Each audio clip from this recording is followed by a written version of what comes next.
carry out the sentence in his absence as well if they didn't mind. So he figured that the best thing to do at the time was to emigrate. Now, with the RIC at the time, the British Army, and our own local informers, it was very hard to legitimately emigrate from Ireland, because if you turned up the port, he'd be arrested and he'd be hung straight away. So he went down, a place we call the Point in Crosshaven, and he stole a small boat, another hanging offence, or he might have been in for the whole lot with that. And he rowed out Cork Harbour anyway, out by the Bull Rock there. And what he was watching were the sailing ships coming out of Cork Harbour. Now he wanted one that would be going that way, west. He didn't want one going east because that would bring him to England. He was in enough trouble with them authorities back in Ireland. So 3 days he was out there rowing up and down. The poor devil was perished, soaked to the skin, starving to hunger. When he saw this fantastic ship coming out of Cork Harbour, and wasn't she heading due south, the direction he didn't mind. So he started waving anyway, and then they sent a boat over and they picked him up and took him on board the sailing ship.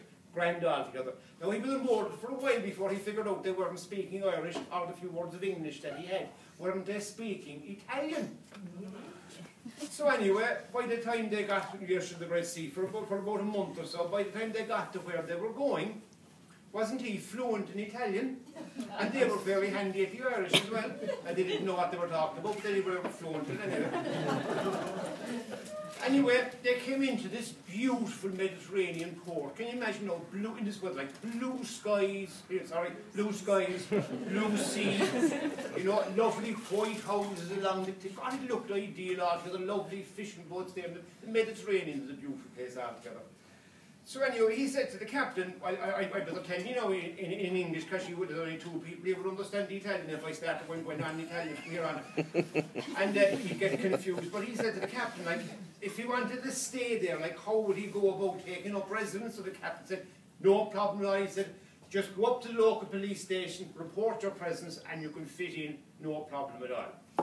So he did that anyway. He went into the police station, and there was a kind of a desk. And there was this, I don't know, what do you call policemen in Italy? Polizia. It doesn't matter anyway, we call him guards. And this fellow, like, he was about that height and about that width. And it was a very warm day, like, and he had sweat now from there, kind of down around there, another streak of it down the back and another bit down the front. And a drop kind of permanently on the end of his nose that kind of, you kept wondering was it or wasn't it going to.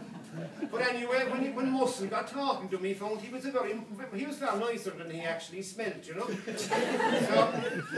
anyway, he said to me eventually, he says, I'd like to take up residence, no, he said it in Italian obviously, he said, I'd like to take up residence, no problem, says your man, he says, but your name will have to be entered in the book of residence. So he went over to a big kind of a dresser they had, and he took down this big book, blew the dust off the cover. And then he opened the pages, and then he picked up an old bit of a HB pencil that was about that length. They were the old-fashioned pencils, and we go to lick them to get them started, And then he pushed the sleeve up a bit, and he says, right, he says, first, middle, and last name. Oh, God, that's where he was in trouble again. Back home, he was known as Muscle Healy, and this fellow was looking for a middle name. Now, he knew his mother always prayed to a Saint Benjamin, so he thought, that'll do, they'd have no way of checking. So he stuck out his little chest and he says, Benjamin Muscle Healy.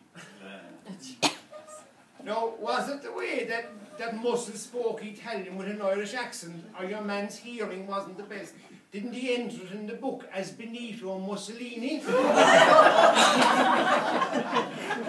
And that's how that fine dictator that they had there in the 30s and early 40s came to have an Irish great-great-great-grandfather.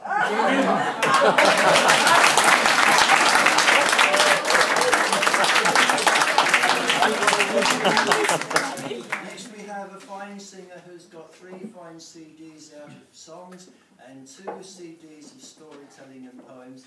Please welcome Liam Hutchinson.